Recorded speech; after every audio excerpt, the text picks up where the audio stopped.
नमस्कार दोस्तों, मुंशी प्रेमचंद जी द्वारा लिखित दो बैलों की कथा का द्वितीय भाग मैं आज प्रस्तुत कर रही हूँ।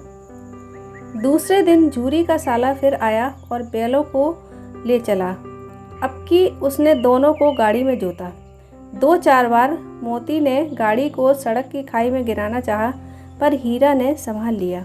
वह ज़्यादा सहनशील था। संध्या समय घर पहुंचकर उसने दोनों को मोटी रस्सियों से बांधा और कल की शरारत का मजा चखाया। फिर वही सूखा भूसा डाल दिया। अपने दोनों बैलों को खली चूनी सब कुछ दी। दोनों बैलों का ऐसा अपमान कभी ना हुआ था। झूरी इन्हें फूल की छड़ी से भी न छूता था। उसकी टिटकार पर दोनों उड़ने लगते थे। यहाँ मार पड़ी, आहत, सम्मान की व्यथा तो थी ही, उस पर मिला सूखा भूसा। नांद की तरफ आंखें तक न उठाईं। दूसरे दिन गया ने बैलों को हल में जोता, पर इन दोनों ने जैसे पाँव न उठाने की कसम खा ली थी। वह मारते मारते थक गया, पर दोनों ने पाँव न उठाया। एक बार जब उस निर्दयी ने हीरा की नाक पर खूब डंडे जमाए, तो मोती का गुस्सा काबू के बाहर हो गया। हल लेकर भागा। हल, रस्सी, जुआ, जोत सब टूट टाट कर बराबर हो गया। गले में बड़ी बड़ी रस्सियां ना होती तो दोनों पकड़ाई में ना आते। हीरा ने मूक भाषा में कहा, भागना व्यर्थ है। मोती ने उत्तर दिया, तुम्हारी तो इसने जान ही ले ली थी, अब की बड़ी मार पड़ेगी। पढ़ने दो, बैल का जन्म लिया है तो मार से कहाँ तक बचेंगे। गया 2 आदमियों के साथ दौड़ा आ रहा है, दोनों के हाथों में लाठियां हैं। मोती बोला, कहो तो दिखा दूं कुछ मजा मैं भी। लाठी लेकर आ रहा है। हीरा ने समझाया, नहीं भाई, खड़े हो जाओ, मुझे मारेगा तो मैं भी 1-2 को गिरा दूंगा। नहीं, हमारी जाति का यह धर्म नहीं है। मोती दिल में ऐंठ कर रह गया। गया आ पहुंचा और दोनों को पकड़कर ले चला। कुशल हुई कि उसने इस वक्त मारपीट न की, नहीं तो मोती भी पलट पड़ता। उसके तेवर देखकर गया और उसके सहायक समझ गए कि इस वक्त टाल जाना ही मसलहत है। आज दोनों के सामने फिर वही सूखा भूसा लाया गया। दोनों चुपचाप खड़े रहे। घर के लोग भोजन करने लगे। उस वक्त छोटी सी लड़की 2 रोटियां लिए निकली और दोनों के मुंह में देकर चली गई। उस एक रोटी से उनकी भूख तो क्या शांत होती, पर दोनों के हृदय को मानो भोजन मिल गया। यहाँ भी किसी सज्जन का वास है।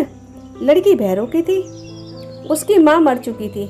सौतेली माँ उसे मारती रहती थी, इसलिए इन बैलों से उसे एक प्रकार की आत्मीयता हो गई थी। दोनों दिन भर जोते जाते, डंडे खाते, अड़ते। शाम को थान पर बांध दिए जाते और रात को वही बालिका उन्हें 2 रोटियां खिला जाती। प्रेम के इस प्रसाद की वह बरकत थी कि 2-2 गाल सूखा भूसा खाकर भी दोनों दुर्बल ना होते थे, मगर दोनों की आंखों में रोम रोम में विद्रोह भरा हुआ था। एक दिन मोती ने मूक भाषा में कहा, अब तो सहा नहीं जाता हीरा, क्या करना चाहते हो? एक आध को सींगों पर उठाकर फेंक दूंगा। लेकिन जानते हो, वह प्यारी लड़की जो हमें रोटियां खिलाती है उसी की लड़की है जो इस घर का मालिक है। ये बेचारी अनाथ हो जाएगी तो मालकिन को ना फेंक दूं? वही तो उस लड़की को मारती है। लेकिन औरत जात पर सींग चलाना मना है, यह भूले जाते हो? तुम तो किसी तरह निकलने ही नहीं देते। बताओ, तुड़ाकर भागे क्या? हाँ, यह मैं स्वीकार करता हूँ, लेकिन इतनी मोटी रस्सी टूटेगी कैसे? इसका एक उपाय है। पहले रस्सी को थोड़ा थोड़ा चबा लो, फिर एक झटके में जाती है। रात को जब बालिका रोटियां खिलाकर चली गई, दोनों रस्सियां चबाने लगे, पर मोटी रस्सी मुंह में आती न थी। बेचारे बार बार जोर लगा कर रह जाते थे। सहसा घर का द्वार खुला और वही लड़की निकली। दोनों सिर झुकाकर उसका हाथ चाटने लगे। दोनों की पूंछें खड़ी हो गईं। उसने उनके माथे सहलाए और बोली, खोले देती हूँ, चुपके से भाग जाओ, नहीं तो यहाँ लोग तुम्हें मार डालेंगे। आज घर में सलाह हो रही है कि इनकी नाकों में नाथ डाल दी जाए। उसने गराव खोल दिया, पर दोनों चुपचाप खड़े रहे। मोती ने अपनी भाषा में पूछा, आप चलते क्यों नहीं? हीरा ने कहा, चले तो, लेकिन कल इस अनाथ पर आफत आ जाएगी, सब इसी पर संदेह करेंगे। सहसा बालिका चिल्लाई, दोनों फूफा वाले बैग वाले भागे जा रहे हैं। ओ दादा, दादा, दोनों बैल भागे जा रहे हैं, जल्दी पकड़ो। गया हड़बड़ाकर भीतर से निकला और बैलों को पकड़ने चला। वे दोनों भागे। गया ने पीछा किया और भी तेज हुए। गया ने शोर मचाया, फिर गांव के कुछ आदमियों को साथ लेने के लिए लौटा।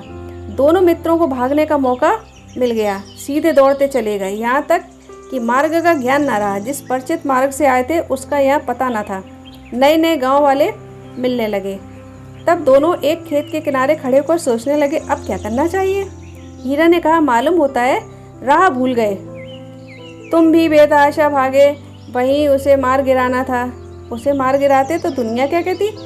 भाई अपना धर्म छोड़ दे, लेकिन हम अपना धर्म क्यों छोड़े। दोनों भूख से बेहाल हो रहे थे, दोनों भूख से व्याकुल हो रहे थे। खेत में मटर खड़ी थी, चरने लगे। रह रहकर आहट ले लेते थे, कोई आता तो नहीं है। जब पेट भर गया तो दोनों ने आज़ादी का अनुभव किया तो मस्त होकर उछलने कूदने लगे। पहले दोनों ने डकार ली, फिर सींग मिलाए और एक दूसरे को ठेलने लगे।